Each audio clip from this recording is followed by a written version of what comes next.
Disclaimer. Thank you for joining us on The Referee. As a precaution, we encourage those with sensitive ears to kindly, expletive coming, fuck off.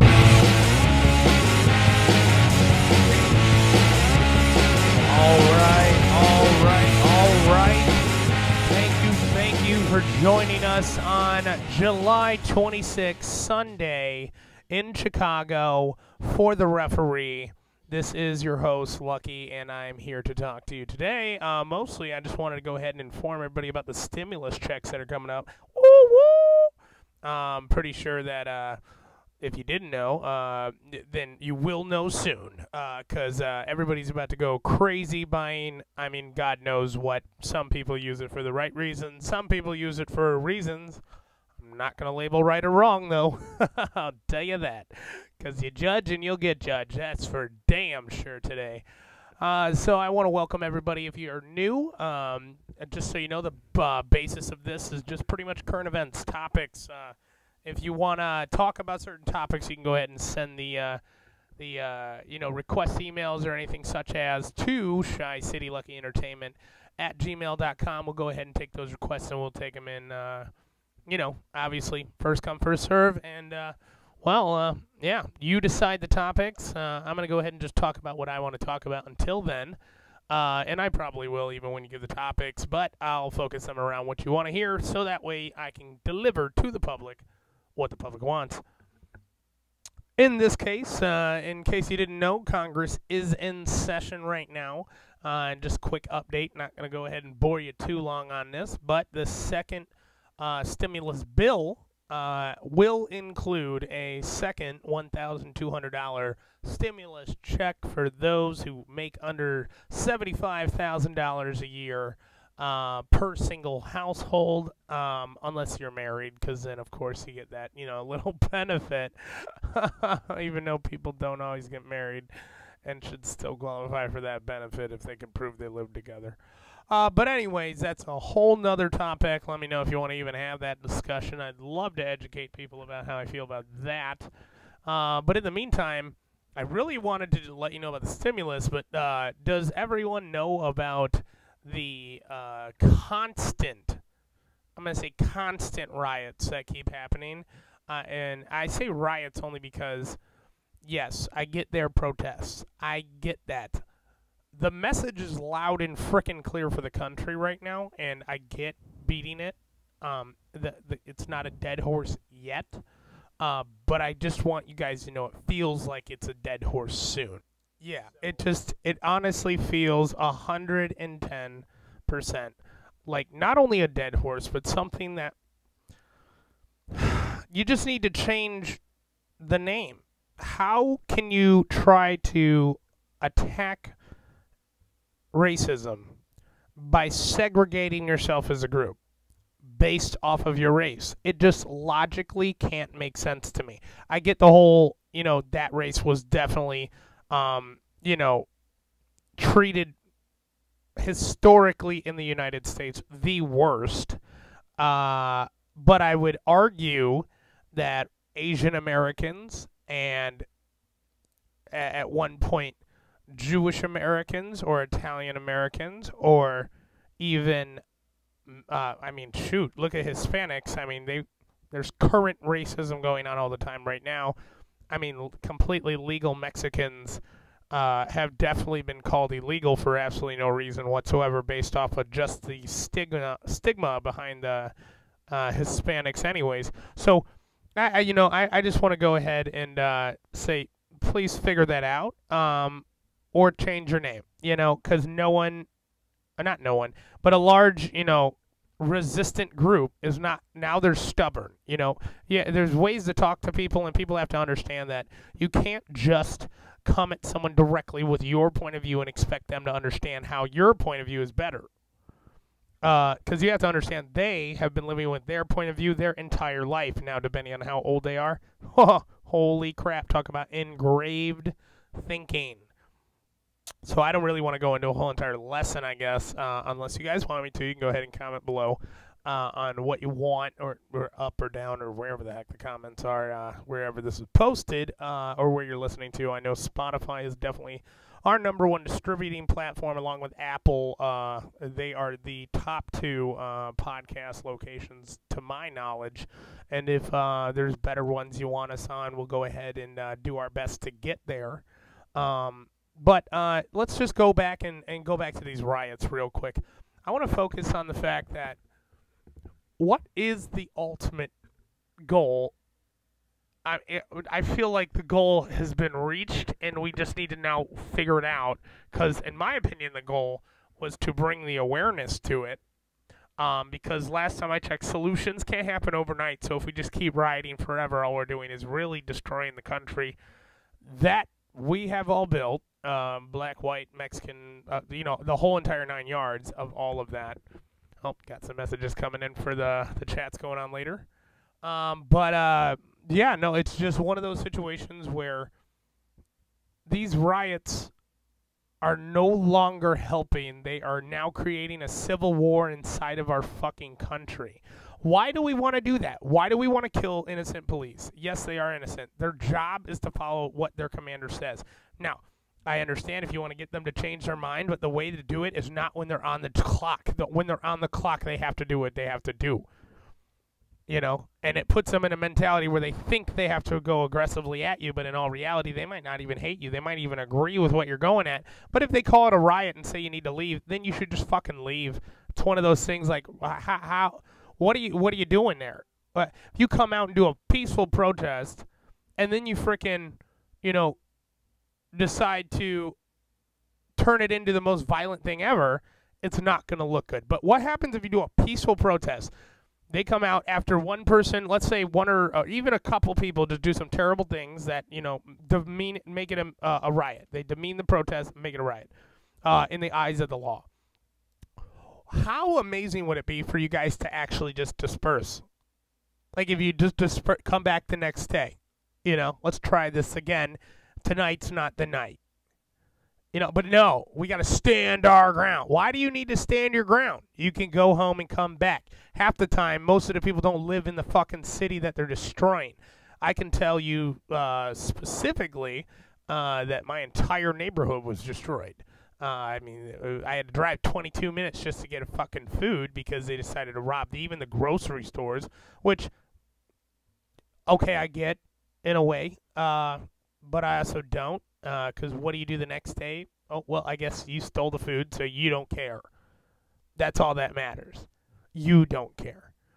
And I say you because I don't know who I'm talking about. It could be so many different races, because when I was walking the streets, I saw a whole bunch of different people. Mostly, and this is my perspective of the one night I walked, so I'm not saying this was every night or every thing, but the whole entire time I saw it was legitimately just black people destroying shit.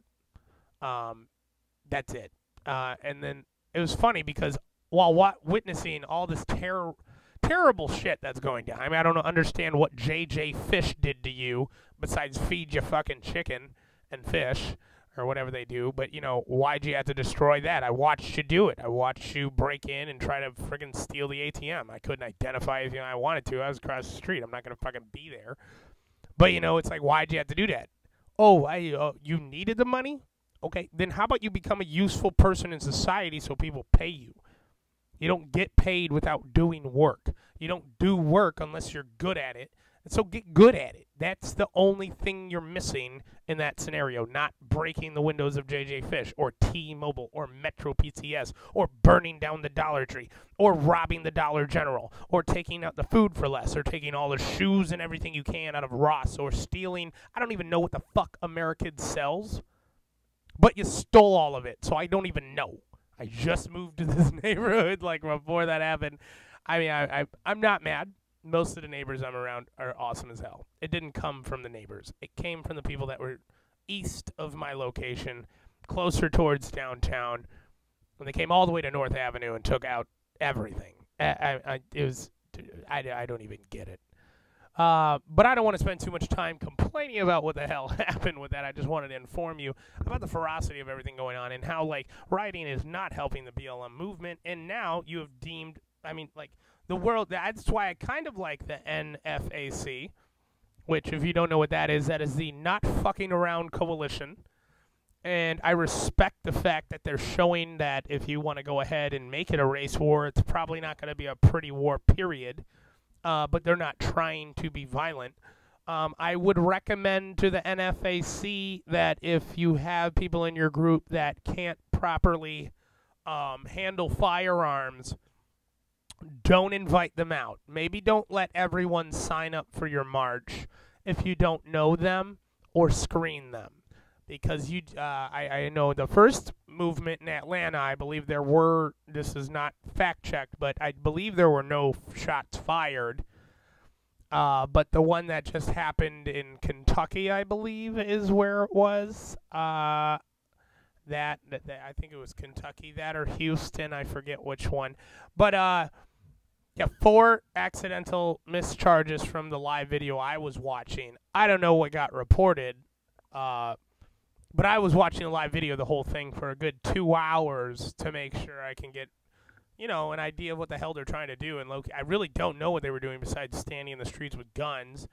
And one dude walked around as, the dictator of the group or general of the group, and, was talking to random people all off camera so I couldn't see or hear it.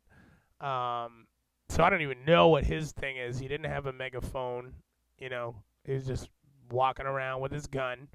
Which I feel like, does he know what he's doing? Because he went on private property and with a gun, and the wrong person could easily justify a killing there. Oh, this man with his militia came on private property. I took him out. I mean, it's just like, why set yourself up for there's so many just discourse shit. Like, why do you have to show this much force? You know you have it. So why don't you let them be underestimated? Don't let them prepare for it. Now you're telling them an entire plan. Good job, guys. High five. But, it's like, come from the police perspective. How do you react to a militia? What do you do? How are you the protectors now? You can't even be the protectors unless you bring out all those military toys that Trump gave you. And if you do that, then it's an act of aggression. Then you're going to have a whole entire militia trying to take out your police department, which is clearly understaffed, against a fucking militia of 500 people or more. So, respect, I understand. NFAC, love you guys, because you're proving a point, and you are doing it calmly for the most of my point. Just don't let people have guns who don't know how to handle them. Because it makes you guys look really bad.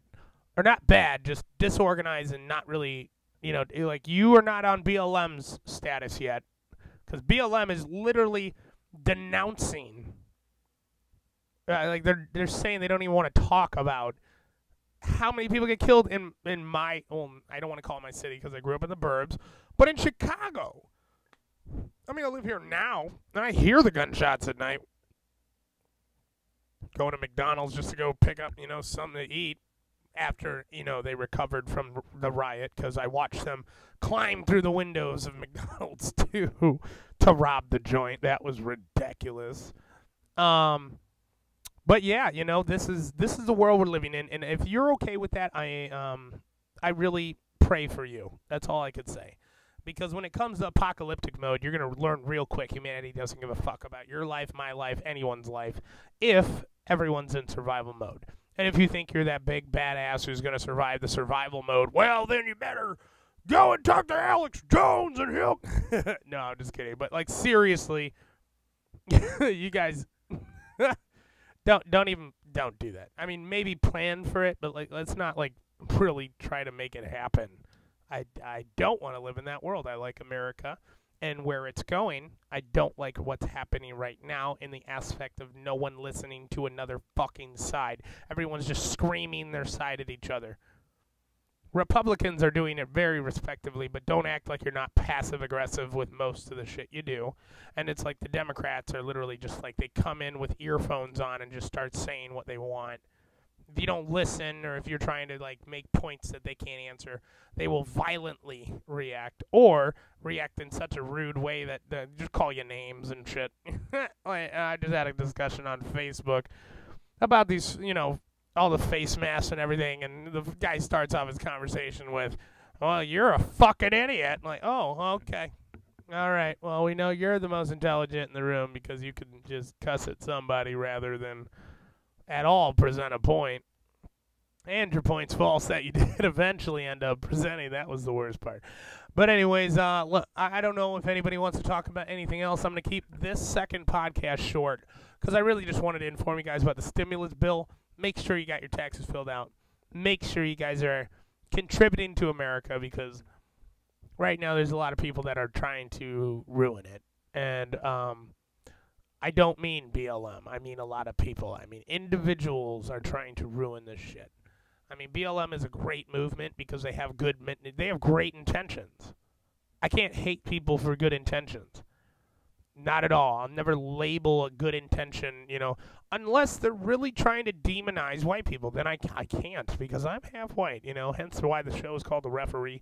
I'm not coming at it from a fucking racial point of view. I'm literally witnessing what everybody else claims as race. How could I claim race when nobody claims me? They finally made a box on the ACTs, 2 or more races. But I don't see 2 or more races Americans. That's not a thing. What the hell is that committee? I was driving down the street and when somebody spits through their window and calls me a nigger and says, go hang yourself, that doesn't come off as I'm white, even though I am. And then when people hire me because they hear me on the phone, talk 110% with, I guess, correct diction. Then they, and they see me in person, they just write it off. They're like, oh, okay, he must be one of those. And I was adopted by white people, but that doesn't change the fact you can learn how to talk like this, even if you weren't raised by people like this. Look at all the actors that came from inner city families or black families that, grew up with all the accents and all. I mean, they even tell stories and stuff. They were able to do what they needed to do to get what they wanted. And change your voice if you want to be in that industry. Change your voice if you want to impress that guy. Everybody is racist, and if you think you're not, come on this show and tell me how you're not racist. It's not that I'm mad at anyone for being racist.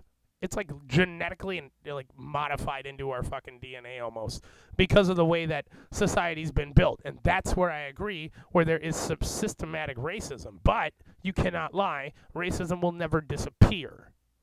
So why are we pretending like we can do that? How about we pretend to, or not pretend, how about we just make sure that if you see that shit, you call it out. Both white, black, Asian, Indian, Arabic, Mediterranean, Caribbean, black, whatever nationality you are. Just, if somebody's calling you out for a nationality issue, call them out. Everybody get together, call them out. Don't take sides. Stop being that shit. Fucking live your lives. And once everybody's mixed, then hey, welcome to my club. I was an OG. How we doing? Lucky out. This has been another episode of The Referee podcast number 2. We'll be coming to you again very soon. Check the DistroKid. We're gonna go ahead and release everything. Shout out to DistroKid because they are the #1 distributing company that I've ever worked with. Best in the game. They give you a direct artist interaction, so you can go ahead and send your music directly to all the platforms through them, and you don't even have to worry about anything. It literally just takes care of itself. They do it, blah, blah, blah. Upload your work, upload your song, type in what it is, make sure that if you have cussing or anything in it, you mark it that way. Don't lie. Don't be a jerk and make their job even harder because they're making your ability to put it out there incredibly easy. So in this case, I'm going to go ahead and sign out. Lucky Love out. I love you guys. Take care.